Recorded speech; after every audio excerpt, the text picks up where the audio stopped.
Oke, selamat siang. Terima kasih Ibu Bapak semuanya. Sebentar lagi saya akan memulai panel. Topiknya sangat menarik. Ini membicarakan masalah brand global, bagaimana koordinasinya dengan barang-barang tersebut berada di Indonesia. Dan hari ini ada 3 pembicara yang akan saya perkenalkan. Yang pertama Ibu Anna Patricia Sutanto, Vice CEO dari Pan Brothers, TBK dan Group. Beliau akan memberikan informasi kepada kita tentang kolaborasi perusahaan lokal dengan brand global dalam mendukung supply chain. Jadi nanti bisa diulas banyak bahwa ternyata banyak sekali brand-brand global di Indonesia ini yang sudah berproduksi di Indonesia dan dibantu supply chain-nya oleh perusahaan lokal seperti Pan Brothers. Kemudian juga ada narasumber Bapak Handaka Santosa, sebagai Direktur dari Mitra Adi Perkasa. Beliau memberikan sedikit banyak tentang apa yang terjadi dengan masuknya brand-brand lokal yang sebetulnya diharapkan bisa made in Indonesia seperti yang tadi saya jelaskan bisa difasilitasi oleh Pan Brothers untuk dijual di lokal maupun bisa diekspor. Tapi Pak Handaka juga nanti akan memberikan sedikit bocoran tentang bagaimana keadaan tentang barang-barang import masuk ke Indonesia yang perlu dikontrol. Oleh sebab itu dihadirkan juga hari ini Bapak Dr. Budi Santoso MSI, Dirjen dari Perdagangan Luar Negeri, Kementerian Perdagangan Republik Indonesia, yang diharapkan bisa memberikan gambaran dan bagaimana cara memberikan keseimbangan dari proses semuanya ini. Jadi terima kasih atas kehadiran Ibu dan Bapak. Acara akan dimulai dengan waktu yang diberikan kepada Pak Budi untuk memberikan presentasinya tentang bagaimana dan apa yang sedang terjadi yang sudah dikerjakan dari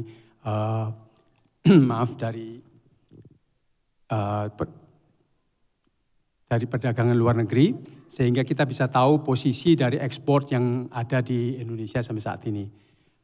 Kalau Pak Budi sudah, ya silakan Pak Budi. Baik, Assalamualaikum warahmatullahi wabarakatuh. Selamat siang dan salam sejahtera untuk kita semua. Bapak Ibu yang saya hormati, tadi saya ngobrol banyak ya dengan Bapak-Bapak ini, Pak Andaka dan juga waktu itu dengan Hipindo. Jadi sebenarnya ini memang tidak mudah ya buat kita itu. Ketika impor itu atau ekspor itu perdagangan itu bicaranya untuk kepentingan siapa gitu ya, untuk kepentingan konsumen atau untuk kepentingan industri gitu ya. Ini saya langsung saja ya, karena masalahnya udah jelas kok gitu ya. Masalahnya udah jelas, tadi saya udah ngobrol banyak dengan Pak Andaka bahwa produk-produk merek global ini sudah banyak diproduksi di Indonesia, tetapi juga ada merek-merek global yang harus diimpor gitu Pak ya. Tetapi ini sepertinya tidak seperti yang diharapkan, kebijakannya ini sepertinya tidak diharapkan oleh Bapak Ibu semua, karena ternyata ada merek global yang tidak bisa diproduksi di Indonesia sehingga harus impor, tetapi juga banyak merek global yang diproduksi di Indonesia dan sekarang juga sudah ekspor. Memang di dalam aturan kita ya terkait dengan kebijakan perdagangan luar negeri itu sebenarnya kita mengatur 2 hal, yaitu kebijakan ekspor dan kebijakan impor. Kalau dulu kira-kira mungkin 7-8 tahun yang lalu ya, ekspor kita itu 30% itu ekspor industri. Ya 70% adalah ekspor komoditas, ini dari nilainya. Nah sekarang sudah terbalik, jadi ekspor kita itu 70% industri, kemudian sisanya adalah 20% pertambangan, ya dan sisanya produk yang lainnya. Kemudian impor kita ini 74% itu impor bahan baku ya. bahan baku, dan kemudian sisanya barang modal, dan 10%, 9,8% itu barang-barang konsumsi, termasuk pakaian Pak ya. Jadi memang menyumbang kurang dari 10%, 9,8% sekitar itu. Memang mudah-mudahan sih memang tidak besar, artinya kalau toh memang bahwa barang-barang konsumsi atau finished good ini diimpor itu semata-mata untuk memenuhi kebutuhan di dalam negeri yang tidak bisa diproduksi itu bagus. Nah, tetapi kalau barang-barang yang diimpor ini merusak industri dalam negeri itu yang tidak bagus. Nah, akhirnya kenapa? Makanya saya tadi agak bingung sebenarnya ini masalah kebijakan impor ini kami harus membuat kebijakan atau berbicara untuk kepentingan industri atau untuk kepentingan semua, kepentingan konsumen. Nah buat kami adalah dua-duanya, sehingga harus ada balance antara industri dan kebutuhan konsumen yang tidak diproduksi di dalam negeri. Nah yang jadi masalah sekarang adalah ketika yang Bapak Ibu ini yang benar-benar impor untuk kebutuhan dalam negeri, kadang-kadang dirusak oleh importir mungkin ya, yang dirusak dalam tanda petik ya. Sebenarnya dia belum punya pasar yang jelas gitu ya. Saya tahu Bapak Ibu dari asosiasi, dari retail itu pasti pasarnya sudah jelas. Ya, dan tidak mungkin impor kalau tidak diproduksi dalam negeri. Ya tidak mungkin. Tetapi banyak importir yang walaupun dia tahu produk itu diproduksi di dalam negeri tapi tetap impor. Dan pasarnya tidak jelas sehingga barang ditumpuk kemudian sewaktu-waktu dijual sehingga bisa merusak industri tekstil. Nah sekarang ini kita itu juga sedang diprotes oleh industri. Jadi saya kalau di sini saya diprotes Pak Andaka. Tetapi kalau saya ketemu industri saya diprotes industri. Kenapa Pak Budi banyak mengeluarkan impor gitu ya. Ini industri kita jadi mati. Tetapi kalau Pak Andaka lebih halus. Maksudnya Pak yang impor yang nggak benar itu bukan saya gitu ya. Yang lain ya memang benar ya. Jadi misalnya yang seperti saya sampaikan tadi bahwa banyak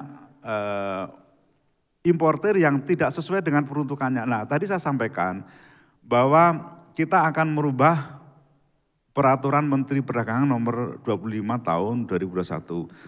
Selama ini memang pengaturan kuota impor untuk finished good atau khususnya pakaian jadi ini berdasarkan peraturan Dirjen Perdagangan Luar Negeri. Nah, kita akan diskusi dengan perindustrian agar setiap importer itu harus diverifikasi. Ya, memverifikasinya itu sebenarnya untuk menentukan kebutuhannya itu berapa sih gitu. Jadi ketika menulis kebutuhan itu memang ada dasarnya. Jangan sampai ketika Bapak Ibu memang butuh 10 ton misalnya ya dengan didasarkan pada distribusi, jumlah pegawai dan sebagainya. Jadi ada pertimbangan atau instrumen tertentu untuk melakukan verifikasi. Jadi jangan sampai ada importer yang dengan mudahnya memasukkan nilai misalnya saya mau impor 10 juta ton ya. 15 juta ton, itu kan asal nulis Pak ya. Nah itu yang tidak boleh. 15 juta ton itu untuk apa? Ya, kenapa Anda mengajukan 15 juta ton? Ya, sementara Pak Andaka nggak bisa ini mau nulis 15 juta ton. Nulisnya sesuai dengan kebutuhan.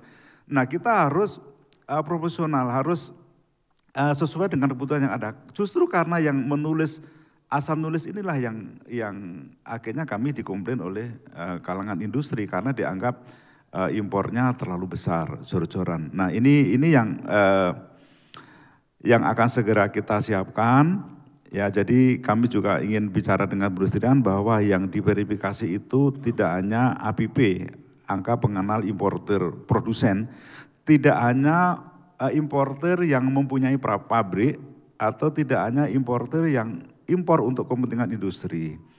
Tetapi importer yang dia juga mengimpor produk untuk kebutuhan konsumen itu harus diverifikasi.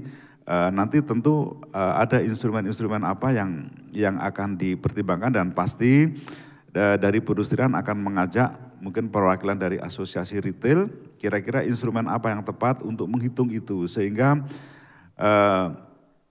barang-barang atau komoditi yang diimpor ini akan tepat sasaran.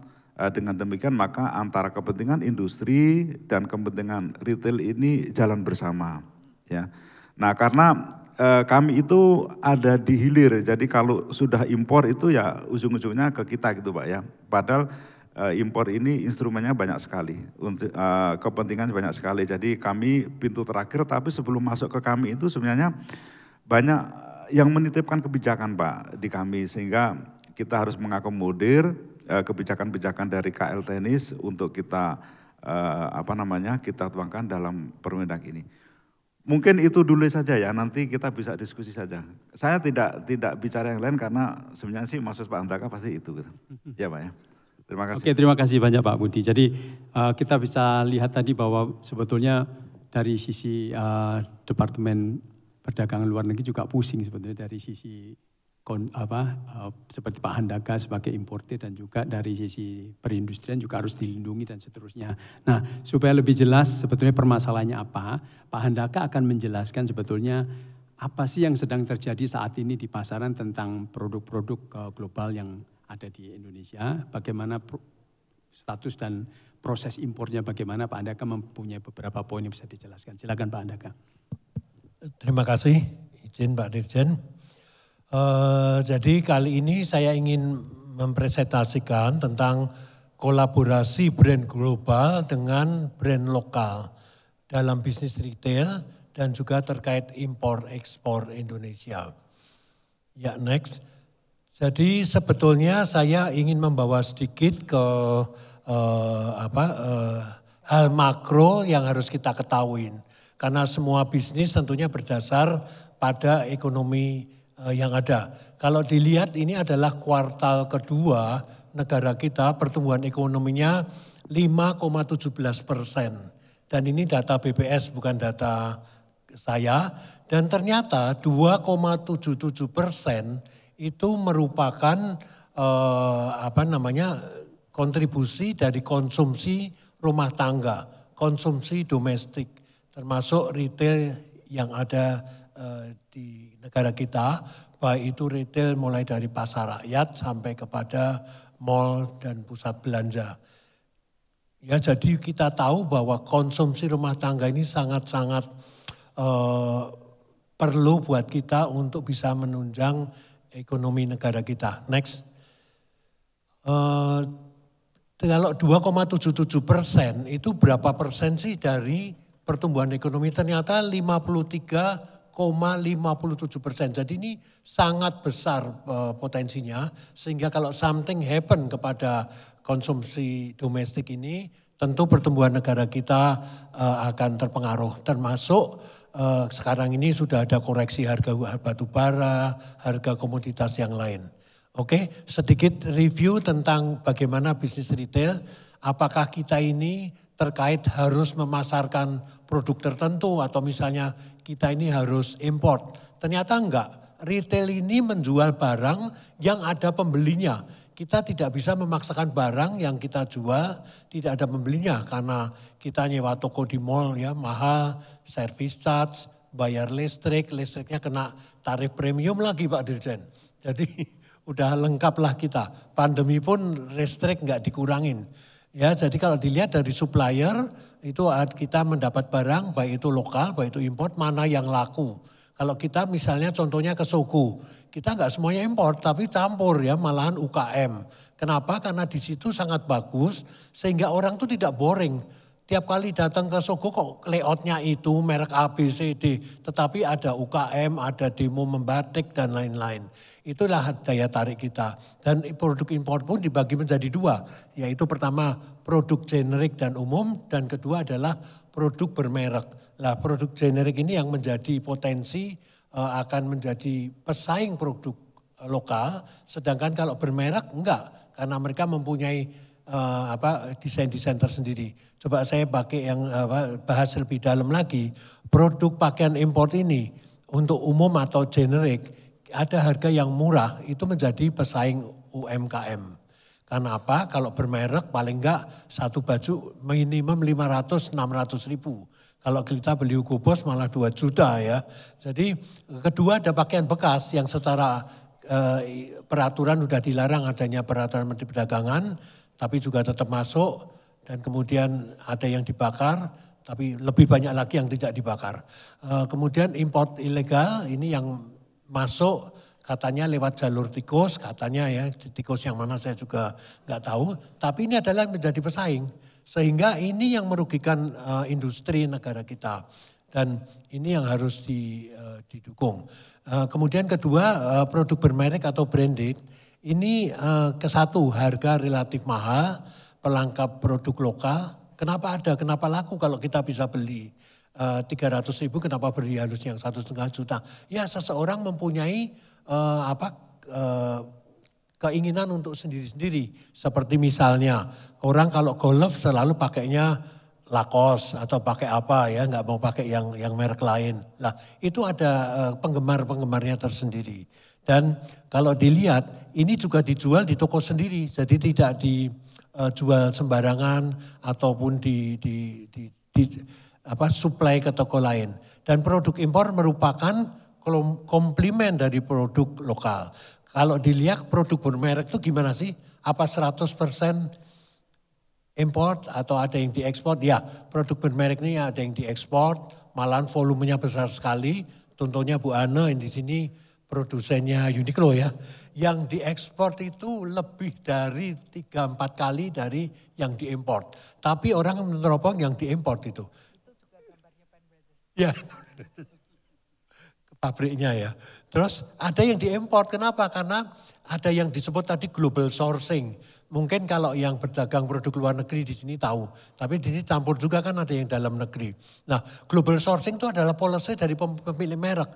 Kalau saya hanya produksi di Vietnam atau hanya di Kamboja takut. Ada huru hara, ada demo, habis mereknya di sana. Di dunia nggak ada merek itu lagi, merek A. Tetapi dia bagi-bagi 25% Vietnam, 25% Indonesia, 25% China.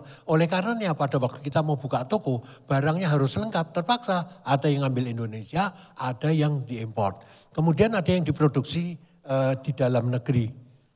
Oke, ini adalah salah satu contoh pabrik yang milik kami Pak, MAP.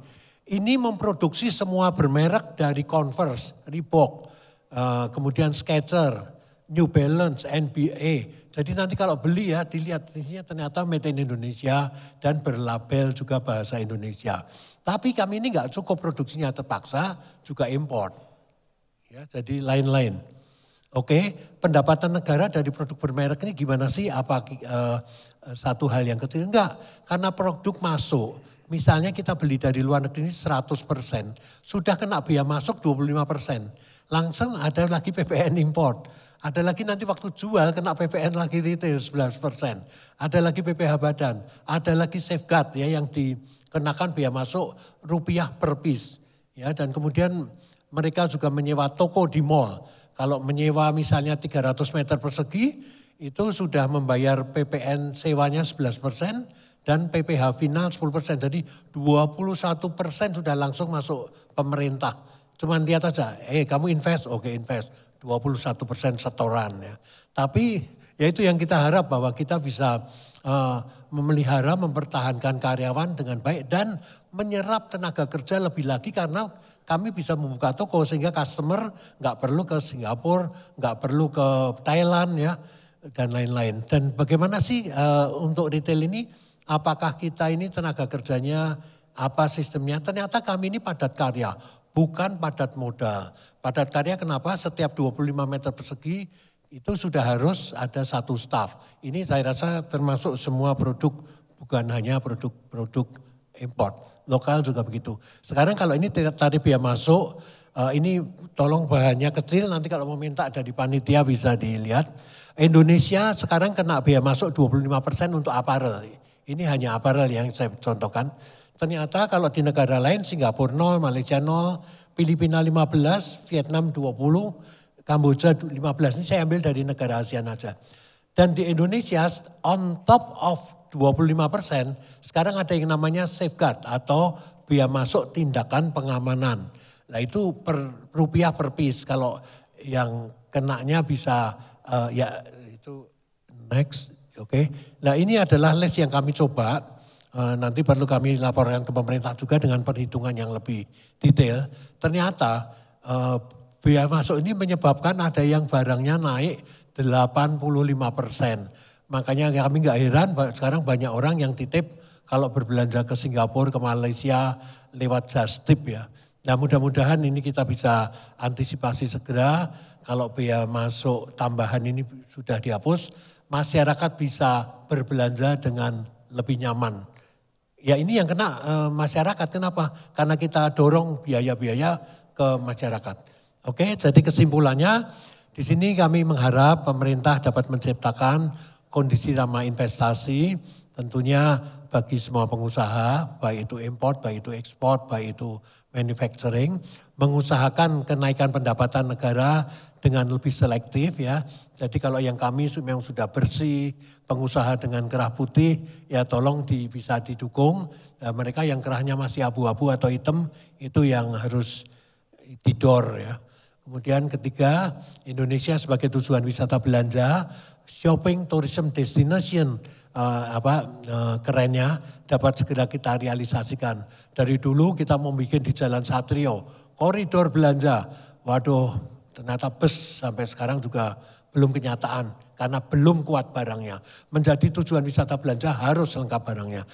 Terakhir peningkatan bisnis retail akan menaikkan nilai properti, jadi kita akan membawa lagi investor untuk membeli properti di Indonesia dan properti ini menyangkut sekitar 130 komoditas yang lain. Terima kasih. Ya, terima kasih. Berikan tepuk tangan Pak. Yes. Terima kasih Pak Andaka atas penjelasannya. Saya rasa Pak Andaka plong banget ini sudah menyampaikan keluh kesahnya. Di sini saya pasti Pak Budi juga makin pusing, tapi kita sudah dengar dari Pak Budi bahwa akan ada suatu solusi yang dikerjakan bersama dengan konsep verifikasi. Mungkin nanti akan diperjelas jika ada pertanyaan-pertanyaan. Nah selanjutnya dari Bu Ane akan menambahkan sebetulnya fakta dari apa yang sudah Bu Ana lakukan selama ini, meyakinkan bahwa branded item kalau diproduksi di lokal itu sebetulnya juga powerful. Cuman kan ini harus ada penjelasannya bagaimana. Nah saya rasa Bu Ana bisa menjelaskan fakta dari proses apa yang sudah dilakukan untuk branded item yang diproduksi di dalam negeri. Silakan Bu. Terima kasih Pak Joseph. Mungkin Pak Budi, Pak Andaka izin sedikit. Hari ini walaupun saya ketua panitia IRS, tapi di sini saya berbicara sebagai Vice CEO Pan Brothers, the largest garment exporter di Indonesia, tapi yang karena regulasi pemerintah kita sekarang juga supply lokal. Salah satunya memang ke brand yang tadi yang ada di depan, Uniqlo is one of the brand yang kita buat made in Indonesia untuk retail Indonesia. Dan mungkin saya mau sharing sedikit Bapak Ibu yang di sini yang juga produsen ataupun retailers, siapapun yang merupakan ekosistem dari Hipindo. Hari ini adalah Indonesia Retail Summit, besok adalah ASEAN Retail Summit. Dua-duanya di-host oleh Hipindo. Tapi kenapa kita berbuat ini?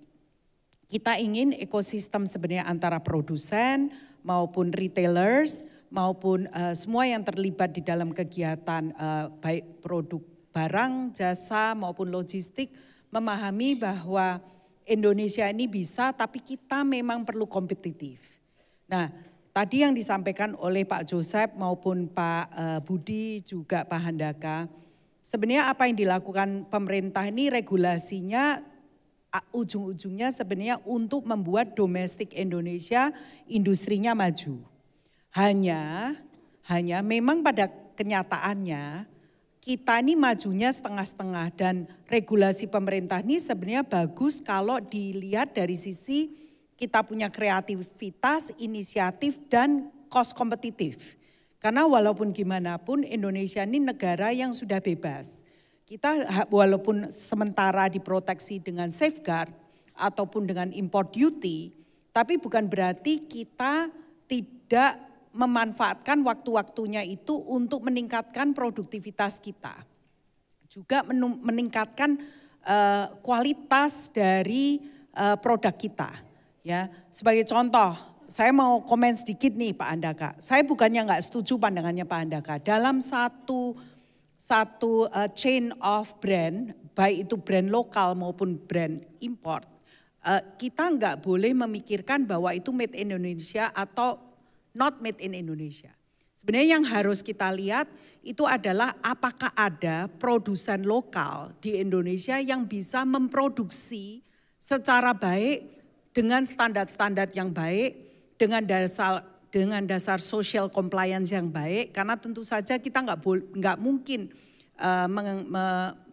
mensupply Uniqlo made in Indonesia, standarnya berbeda dengan kalau kita supply ke Uniqlo Japan atau Uniqlo Korea ataupun Singapura. Standarnya itu sama, bedanya hanya label.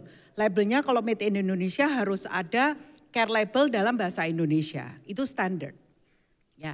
Yang kedua dari sisi social compliance-nya kita mau itu untuk pasar Indonesia ataupun untuk pasar ASEAN ataupun untuk pasar dunia harus sama. Ya, bahwa kita harus memang membayar UMK, kita juga harus membayar overtime pada saat kita overtime, dan kita juga harus membayar BPJS Pak, mandatori itu, dan PPH dan sebagainya.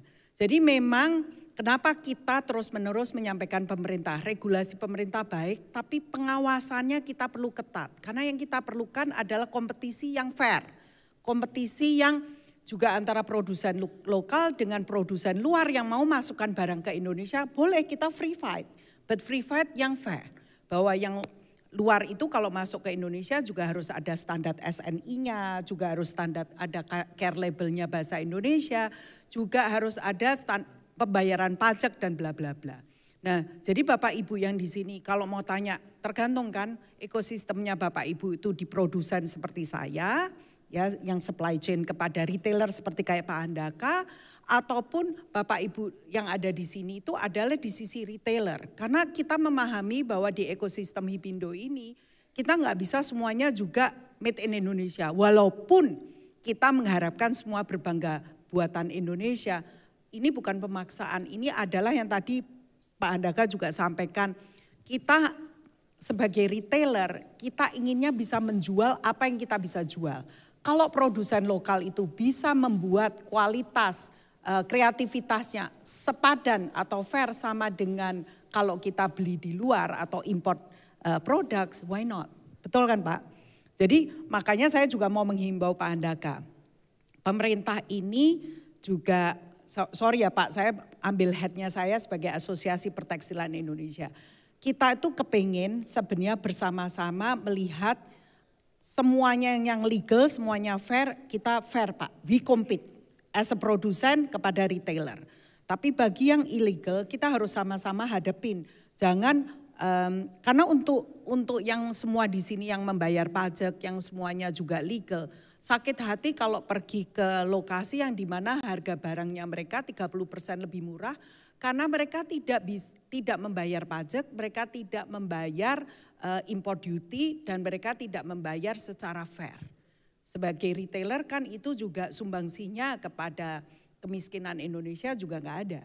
Ya, jadi balik-baliknya memang kalau di kami di Pen Brothers sendiri juga kita dengan komunitas di Asosiasi Pertekstilan bagaimana kita meningkatkan produktivitas, efisiensi, kreativitas, inovasi, kualitas itu secara holistik. Dan kita mengharapkan memang regulator bukan hanya meregulate tapi juga bisa mengawasi. Pak Budi ini izin juga of course bukan semuanya di Kementerian Perdagangan, kami juga memahami banyak KL-KL atau kementerian lain yang sangat terkait dengan regulasi ini untuk bisa kita semua sebagai himpunan peritel ini benar-benar bisa berjualan secara fair. Tapi kita juga harus client oriented atau konsumen oriented. Why the konsumen itu by the way juga kita ya, mau membeli produk atau jasa buatan dalam negeri kalau produknya itu mohon maaf lebih mahal, lebih jelek, lebih nggak kreatif. Why? Kita jangan berlindung di bawah payungnya pemerintah yaitu safeguard atau import duty. Tapi sebaliknya, kalau memang kita ini fair, jadi the same level of playing field kita nyebutnya, saya meyakini bahwa produsen lokal itu pasti bisa. Kenapa? Pen Brothers adalah the largest garment exporter di Indonesia. Kita enggak compete-nya malah di domestik Pak. Malah justru karena peraturan pemerintah yang PP 25 mengharuskan brand-brand kita yang ada di Indonesia membeli dengan kita. Ya, jadi makanya selalu saya sampaikan ke beberapa menteri, Pak Mendak, Pak Menperin, Pak Menko Ekuin, Pak Menko Luhut, Pak ini kalau diefektifkan di Indonesia, nanti ekspornya Pan Brothers berkurang loh Pak secara presentasi. Karena kita diminta oleh para brand kita untuk supply ke lokal Indonesia, which okay, but ya kita harus dipahami ada pengurangan devisa negara. Tapi bukan berarti kita nggak happy melakukan ini, kita happy saja, tapi kita memang mengajak beberapa peers juga menjadi supplier yang sama sehingga kita tetap bisa ekspor ke negara lain. Dan kalau ekspor itu pasar bebas, nggak ada proteksi negara lain terhadap made in Indonesia. Yang ada Pak Budi juga paham ya Pak, free trade agreement kita dengan negara tertentu, kita juga ada multilateral agreement di bawah RCEP, dan juga karena kita bagian dari ASEAN, kita bisa memanfaatkan free import duty pada saat kita masuk ke negara itu dengan COO, country of origin, juga atau rule of origin, juga dengan pengurangan NTM atau NTB, yaitu non-tariff measure atau non-tariff barrier. Izin Pak Budi, izin Pak Andaka, Pak Joseph, saya menyampaikan ini karena kebetulan ini juga ASEAN Summit, dan sebenarnya saya ini memegang role lain, saya adalah ASEAN BAC Policy Manager di bawah chairman kita Pak Arsyad dari Kadin. Demikian saya kembalikan ke Pak Joseph. Terima kasih Bu Ana, sangat menarik. Selanjutnya kita masuk ke sesi pertanyaan, di mana sesi pertanyaan ini bisa langsung ditanyakan sesuai dengan apa yang Bapak Ibu dengar tadi. Silahkan, ada yang mau bertanya? Oke, panitia bisa bantu, ada 2 di depan Ibu, kemudian di belakang ada Bapak 1. Oh, saya nggak kelihatan. Silakan Ibu. Ibu nanti yang kedua Ibu ya. Oke, Assalamualaikum warahmatullahi wabarakatuh. Namo Buddhaya. Saya nggak tahu nih harus menanyakan ke siapa ya, bapak-bapak, ibu di depan.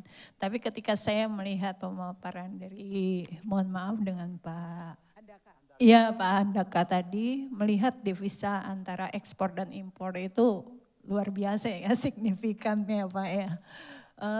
Pak Andaka sendiri sebagai mungkin importir ya, MAP itu importir kan ya Bu ya.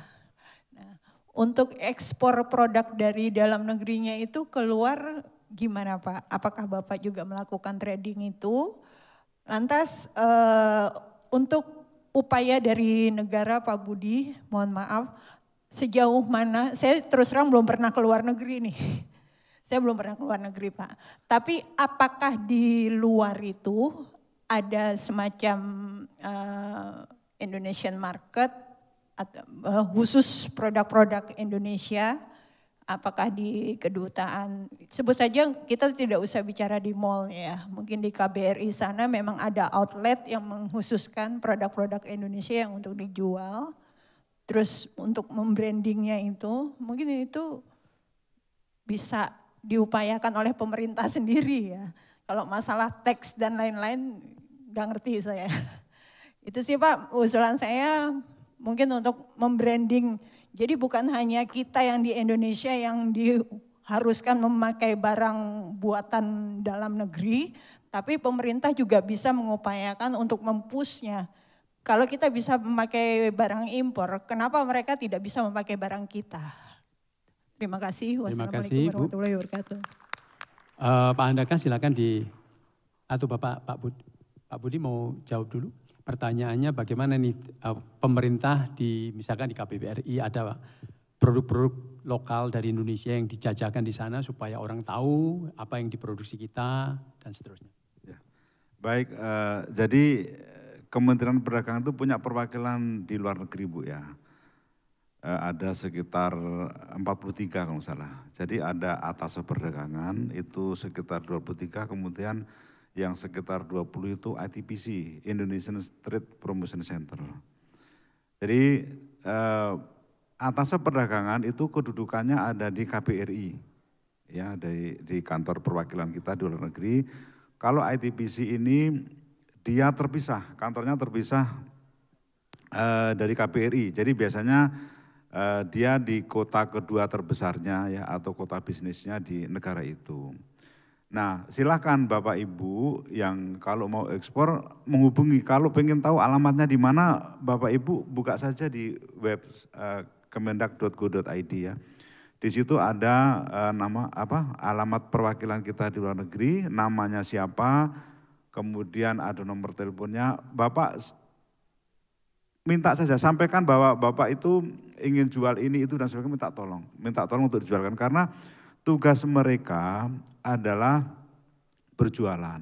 Kalau mereka tidak mau, sampaikan ke kami, Bu, ya. Karena dia harus mau, ya. Jadi itu anggap saja itu adalah staf marketing Bapak Ibu semua, ya. Anggap saja seperti itu. Jadi yang kedua, tugas mereka juga tidak hanya istilahnya banyak cara yang mereka lakukan. Jadi misalnya pameran, ya, mereka sering ikut pameran. Banyak juga perusahaan kita yang datang ke sana yang diorganisasi dari ITBC atau ADAC untuk pameran. Kalaupun Bapak Ibu tidak bisa ke sana, biasanya mereka pakai ini Pak ya, katalog Bapak Ibu ya, atau sampel produknya untuk dipamerkan di sana. Jadi tadi bagus Ibu sampaikan bahwa kenapa kita tidak bisa memaksa negara lain untuk memakai produk kita, sementara kita juga dipaksa. Jadi sebenarnya kalau masalah perdagangan, masalah ekspor itu banyak sekali Bu ya. Masalahnya banyak. Ya sekarang aja contohnya mengenai undang-undang deforestasi dari Uni Eropa. Ya kita CPO kita ditahan, tidak hanya CPO, kakao, kopi segala macam mungkin nanti agak susah kita masuk ke Uni Eropa. Bahkan sapi ternak, ya ternaknya. Jadi banyak cara yang dia pakai untuk menghambat produk-produk kita masuk ke sana. Ya, dan ini alasan yang dipakai, alasan yang sangat universal, artinya kalau perusahaan lingkungan pasti Bapak Ibu semua setuju dah. Semua negara setuju. Tetapi kan mereka juga hutannya sudah dirusak dari zaman dulu ya. Sementara kita ini yang punya hutan malah nggak dihargai gitu ya. Jadi ya itulah tidak fairnya perdagangan. Tetapi apa yang dilakukan Bapak Presiden juga bagus, misalnya ketika kita tidak ekspor nikel. Ya jadi semua juga bingung, negara-negara maju juga bingung karena kalau tidak ada nikel ya dia tidak bisa produksi. Ya itulah ya ternyata kita itu bersaingnya seperti itu, tapi ya kita harus berani. Jadi Bapak Ibu silahkan menghubungi kantor perwakilan kami di luar negeri, kalau misalnya ada masalah sampaikan ke kami. Ya, karena tugas mereka adalah melayani Bapak Ibu semua. Selama ini yang menggunakan atau mempekerjakan, memberdayakan mereka itu kebanyakan justru perusahaan-perusahaan yang besar ya. Karena perusahaan-perusahaan yang kecil UKM itu nggak ngerti. Gitu. Nggak ngerti kalau, seperti Ibu kan nggak ngerti kalau kita punya perwakilan. Yang ngerti justru yang perusahaan-perusahaan besar. Ya. Apalagi kalau misalnya ada hambatan ya, ada masalah safeguard, dumping dan sebagainya kan mereka juga yang maju. Nah biasanya ini kan kalau masalah safeguard dumping kan yang kena yang besar ya. Yang kecil ini mungkin malah nggak ngerti. Nah untuk itu tolong manfaatkan keberadaan mereka ya, jangan sampai mereka tidak bekerja dengan baik, artinya tidak bisa berjualan karena mungkin Bapak Ibu juga tidak banyak berinteraksi dengan mereka. Terima kasih. Terima kasih Pak Budi atas penjelasannya. Jadi sekali lagi ada Bu channelnya, silakan dihubungi dan dilihat di web Kemendak. Kemudian seperti tadi Bu Ana bilang bahwa kalau kita mempunyai kekuatan di kreativitas dan quality, seharusnya kita punya kekuatan keyakinan untuk membuat orang-orang di luar negeri berkenan menggunakan produk-produk dari Indonesia. Selanjutnya Pak Andaka mungkin ada ditanya tentang ekspor. Ya, terima kasih. Jadi saya ingin menjelaskan sedikit Mbak tentang MAP. MAP bukan perusahaan importer tapi perusahaan retail. Kerennya retail bisnis tapi Indonesianya perdagangan eceran. Jadi kami bergerak di toko ataupun di dep store. Jadi kalau kita udah bicara perdagangan besar kayak dep store, tentunya kami menjual produk itu entah itu import ya, True Religion, Jin dan lain. Tapi juga kami menjual barang-barang Dekranasda. Ya, jadi banyak sekali juga pengrajin. Dan kami juga membuat toko namanya Alun-Alun Indonesia. Itu semua 100% Indonesia, mulai dari kerajinan, baju, dan semua logam, kayu, batu, semuanya ada. Dan lagi saat ini kita juga mengembangkan produk-produk lokal yang ingin ke internasional seperti mungkin pernah dengar nama Alan Budi Kusuma Susi Susanti, mereka membuat alat olahraga namanya Aztec. Alan Susi Teknologi. Itu juga dengan MAP, jadi banyak sekali yang kita lakukan. Dan karyawan kami adalah 30.000 saat ini. Yang tidak langsung kalau Dep Store gitu kan ada consignment ya, itu karyawan sendiri adalah 12.000. Jadi total 42.000. Dan juga saat ini kenapa kok kami juga ada di Jogja, karena kami memproduksi kerajinan. Dan kami setiap bulan 40 sampai 50 kontainer konstan. Jadi negara lain sedang kesulitan, kita malah ekspornya handicraft naik. Kenapa? Karena saya selalu compliant dengan kebutuhan. Baik tadi yang Bu Ana bilang, sosial, kemudian prosedur, teknologi, semuanya compliance. Dan saya tidak membina karyawan, kemudian memproduksi, enggak. Saya membina ibu-ibu di desa-desa. Jadi bisa bayangin pasukan motor saya mungkin banyak sekali seperti Gojek kali. Untuk keliling ke desa-desa ngecek kualitas. Kalau kualitas enggak cocok, enggak bisa kita beli, kasihan. Jadi seperti itu. Jadi kami tidak membuat stok jual di toko. Seperti yang diajarin pemerintah mungkin ya, suruh online, suruh digital. Saya enggak, saya bilang saya jualkan. Jadi apa yang diproduksi adalah itu pesanan, 100% laku. Yang lain adalah kesempatan untuk menjual barang-barang impor. Kita tahu tadi banyak anak-anak yang sekolah di luar negeri. Zaman dulu mungkin belum ada produk-produk yang impor ya, kosmetik kalau Lancome. Ini contohnya aja, Lancome bukan di bawah MAP. Atau SK2 dari Jepang ya untuk keriput dan lain-lain. Kalau udah pakai itu kembali ke Indonesia nggak bakal ganti. Kenapa? Karena ini menyangkut wajah, modal utama bagi wanita dan kita semua. Jadi itu yang kita coba. Pakaian juga gitu. Ada yang suka pakai juicy couture yang ngepres, ada yang suka longgar, semua ada semua. Jadi kami menyediakan chance dan kami mencoba membantu menghemat devisa negara. Jangan ke Singapura lagi beli berkoper-koper. Di Indonesia ada barang masuk bayar biaya masuk, bayar PPN, bayar toko, bayar karyawan, nyerap tenaga kerja. Makasih. Terima kasih Pak Dakas. Saya rasa jelas sekali penjelasan dari Pak Daka. Pak Joseph, Ya, saya mau silakan, tambahin Bu ya, Ana. semenit. Bu, saya melengkapin Pak Budi karena kebetulan saya di Kadin, saya di Apindo, di Hipindo jadi pengurus.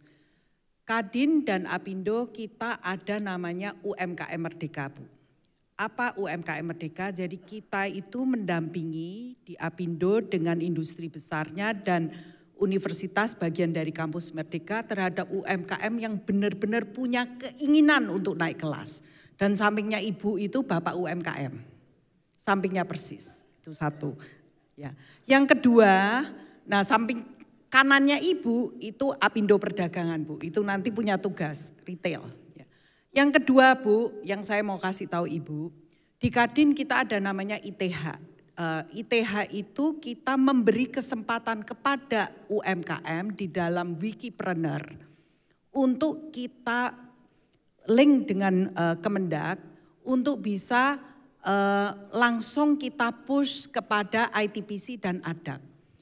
Memang kita nggak sembarangan karena harus dikurasi.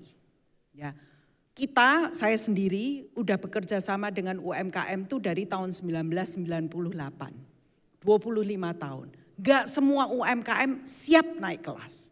Nah inilah yang kita persiapkan di dalam UMKM Merdeka, Apindo, dan ini yang kita persiapkan di dalam Wikipreneur Kadin untuk kita bisa tandem bersama pemerintah yang tadi Pak Budi sampaikan, ITPC, ADAK, untuk kita promosi bersama. Tapi sekali lagi kita adalah agregator. Keinginan harus dari individu UMKM itu sendiri. Bukan dari pengusaha besar, bukan dari pemerintah. We can if we want to. We cannot if we don't want to. Itu pertama. Kedua, saya mau revisi sedikit perkataannya Pak Andaka. Saya lulusan luar negeri, Bu. Tapi ya hari ini, detik ini yang make upin saya Wardah. Made in Indonesia. Dulu Ceritanya saya pakai Lancome, pulang Indonesia Lancome mahal. Saya pakai Biokos, itu Marta Tilar. Habis itu saya pakai Wardah sekarang. Nah, besok-besok saya pakai buatan lokal boleh, asal ada asalnya. Kualitasnya cocok. Kedua, standarnya cocok. Yang ketiga, itu yang paling penting, harus ada SNI-nya dan BPOM. Nah, itu syarat. Syarat untuk Indonesia itu namanya same level of playing field. Jadi kalau dia kata, apakah kita takut lawan produk luar negeri? Tidak, yang penting same level of playing field. Terima kasih Bu Ana. Terima kasih Bu Ana. Oke, selanjutnya silakan Ibu. Panitia mohon dibantu ini di depan ada Ibu yang mau bertanya.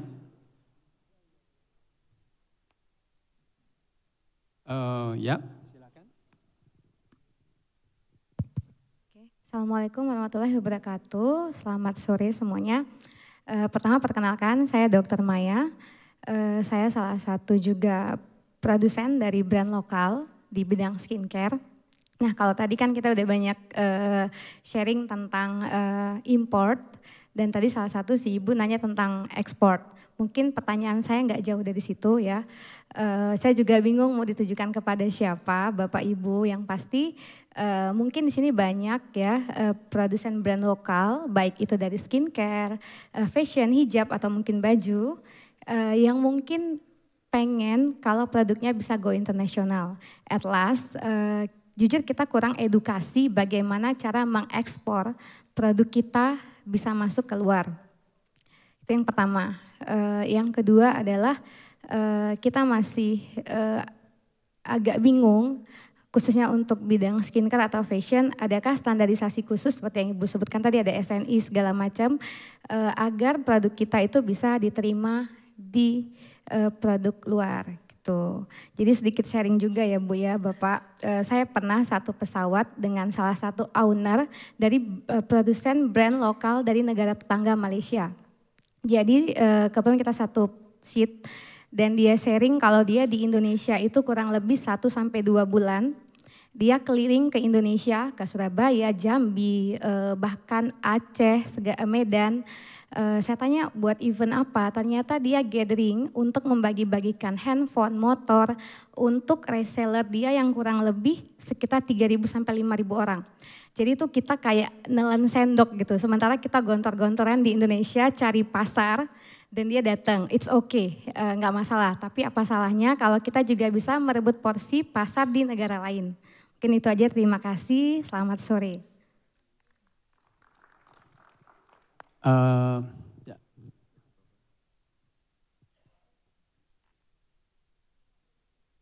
Sebentar Bu, dijawab dulu.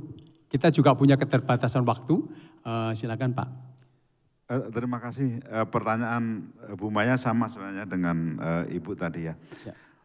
Mungkin gini saja. Jadi pertanyaannya bagaimana caranya memanfaatkan ADAC dan ITBC gitu ya. Ya. Biasanya kita ada apalagi setelah ini Pak, sekarang setelah pandemi ini kebanyakan kita memang pakai virtual ya, virtual meeting. Jadi nanti ada 2 tahapan, sebaiknya memang kesepakatan kita itu untuk, kecuali sudah kenal ya, dengan eksportir yang sudah kenal, itu Ibu bisa langsung one on one dengan ADAC atau BC untuk dicarikan buyer. Nah setelah itu dilakukan business matching. Ya nanti si ADAC atau ITBC kita itu biasanya mencarikan importer di sana. Nah setelah itu business matching langsung nanti didampingi oleh ADAC atau ITBC kita. Nah yang kedua, kalau kita tidak kenal itu biasanya nanti UKM atau eksportir kita itu di bawah binaan tertentu, misalnya di bawah binaan Hipindo misalnya ya. Nah nanti Hipindo ini mengkoordinir 10 atau berapa eksportir, kemudian komunikasi dengan misalnya atas berakangan di India. Nah nanti tinggal kita buat seminar dulu, setelah itu kita carikan buyernya, setelah dapat buyer baru business matching. Nah kenapa kita lakukan seperti ini? Saya pernah pengalaman di Taiwan ya, dulu saya pernah kepala KDI di Taiwan. Itu ada yang email ke saya minta dicarikan buyer. Nah terus dapat. Dapat, dan terjadi transaksi senilai 100 juta. Ternyata eksporternya ini ingkar janji gitu loh. Ya ingkar janji, importernya datang ke saya, minta supaya saya membayar 100 juta. Saya bilang iya saya bayar, saya bilang gitu. Walaupun saya juga bingung nih cara bayarnya gimana ini ya. Saya bilang ke teman-teman ya udah kita iuran aja, saya bilang gitu. Nah tapi setelah kita bisa komunikasi dengan eksporternya, kita desak terus akhirnya memang mau mengembalikan Bu ya, akhirnya dibayar karena saya berani akan mengganti karena kalau sampai dia kecewa ya nanti kita sebagai perwakilan udah nggak dianggap lagi itu sama buyer. Kalau kami sudah tidak dianggap lagi Bapak Ibu yang kerugi. Ya, nggak dipercaya lagi kalau Bapak Ibu lewat kami saya nyariin buyer udah nggak ada yang percaya sama saya. Nah makanya kenapa kalau tidak kenal dulu akhirnya kita minta harus ada semacam sponsornya gitu ya. Jadi di bawah binaan siapa. Tapi kalau kita sudah kenal dan sudah percaya biasanya langsung. Jadi Bapak Ibu silahkan menghubungi langsung untuk dicarikan buyer. Mereka serius Bu, mereka serius karena kita target ya.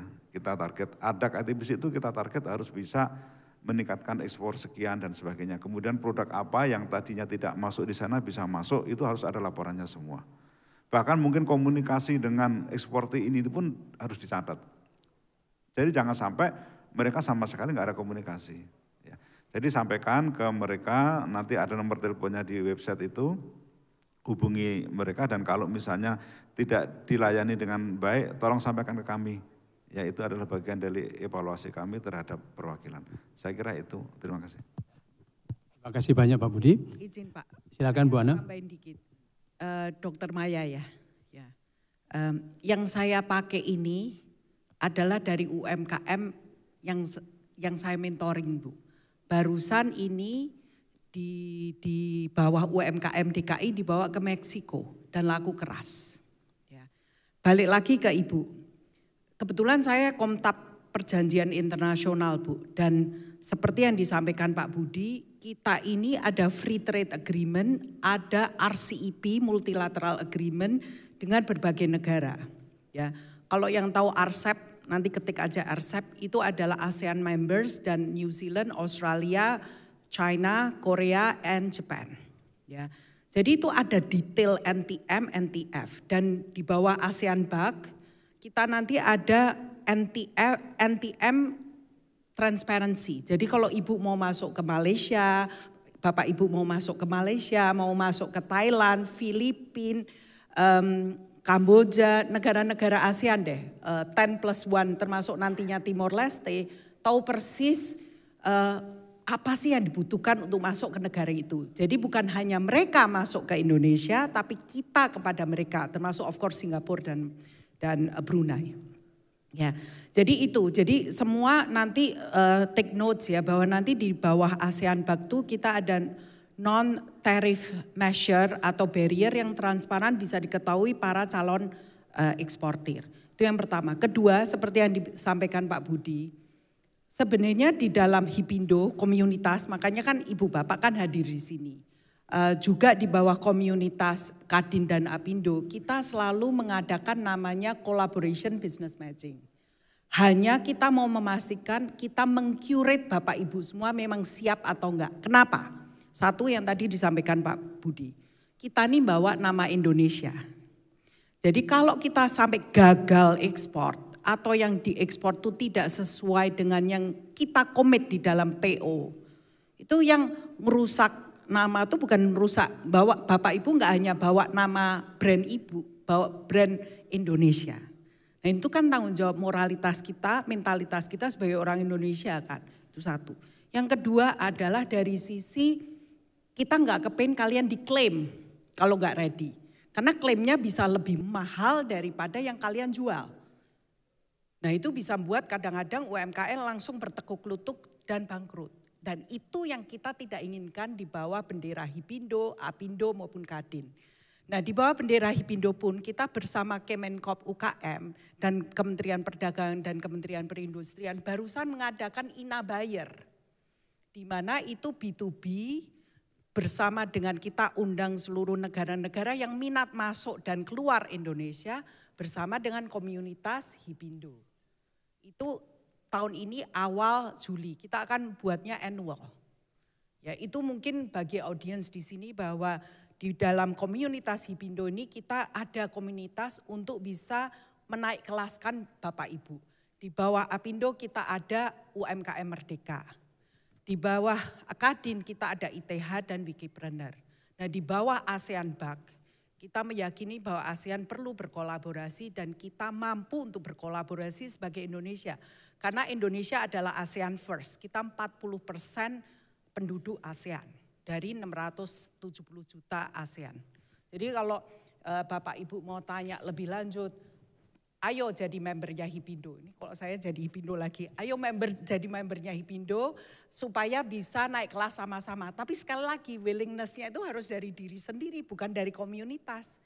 You can if you want, you cannot if you don't want. No one can force us, it's part of us. Saya soalnya eksportir dari sejak saya keluar sekolah, Bu. Jadi saya tahu suka duka makan asam, garam, cuka dan sebagainya. It's not easy. Domestic, to be honest, easier. But you cannot grow big with only domestic because the standard is not there yet. We have to upgrade our standard. That's it. Thank you. Terima kasih banyak Bu Ana. Jadi ya terima kasih. Yang paling penting sebetulnya sekarang adalah di panjang lebarnya Ibu Bapak yang ada di sini yang ingin tahu, ingin menembus segala sesuatu yang ingin dikerjakan. Tadi sudah dikasih hint sama Bu Ana untuk join di Hipindo dan selalu melihat apa saja kegiatan-kegiatan yang ada di Hipindo.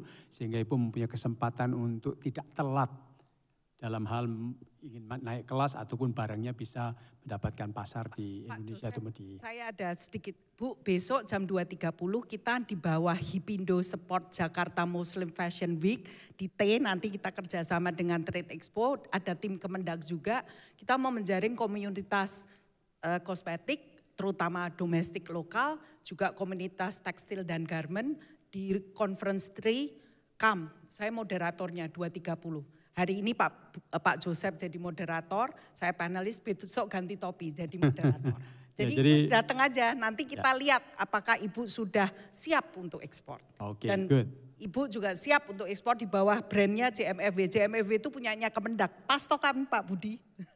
Ya, thank you. Oke, terima kasih banyak. Saya rasa waktunya sudah cukup ya. Pak Budi akan menambahkan sesuatu, silakan.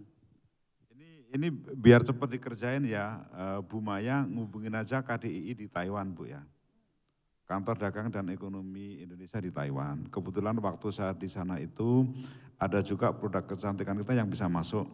Ya, kita bantu untuk mencarikan distributor. Kebetulan banyak mantan mahasiswa kita, Bu. Sekarang jadi importer di sana, jadi distributor yang besar. Nah, kebetulan WNI kita di Taiwan itu ada 350.000, ya besar ya. Kemudian PMI-nya pekerja migrannya ada 240.000. Mereka kebanyakan pakai produk-produk kita, ya. Tidak hanya alat kecantikan, tempe, tahu pun juga dari Indonesia ya. Jadi mumpung ada kesempatan dan mumpung juga ada perwakilan yang bisa membantu Ibu. Terima kasih. Oke, Ibu Bapak semuanya terima kasih.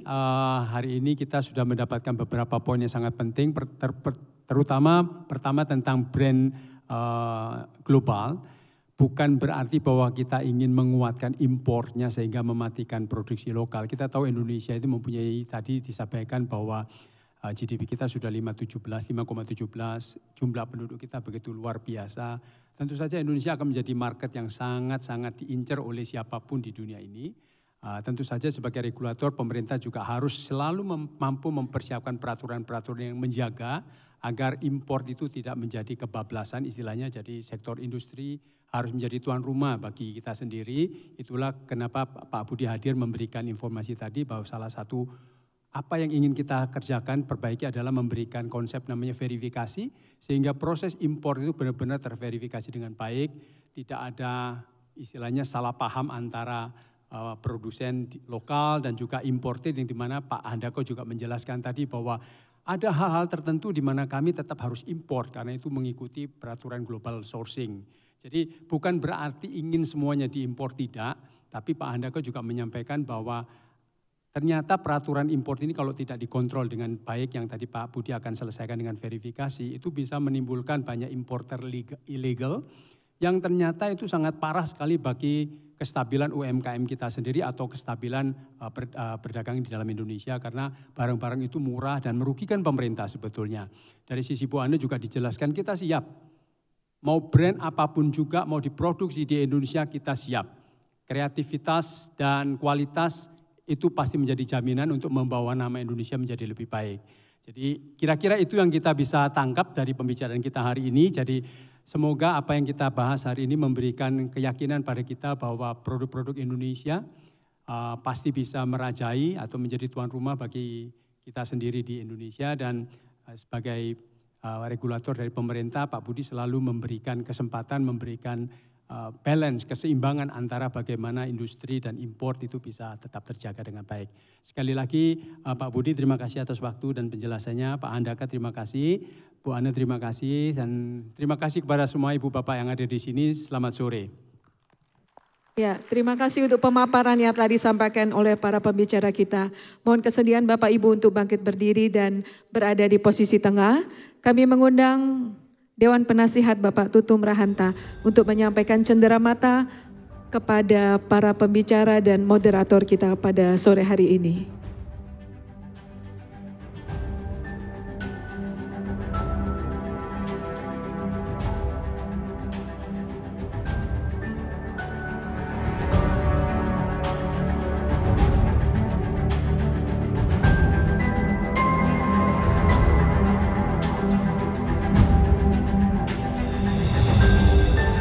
Inilah para pembicara dan juga moderator kita pada sore hari ini yang telah memimpin dan juga berdiskusi panel kolaborasi brand retail global dengan perusahaan lokal dalam perdagangan ekspor impor di Indonesia.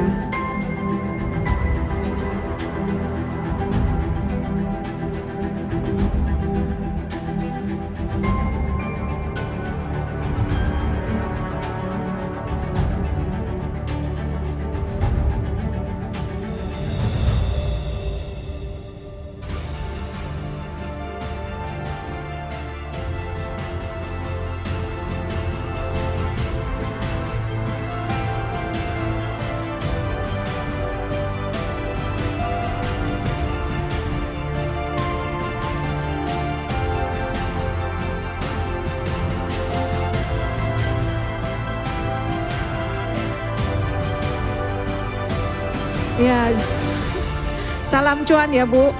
Ya. Ya, terima kasih Bu Ana, Pak Tutum, Pak Budi, Pak Handaka dan juga Pak Joseph. Kami persilakan untuk kembali ke tempat.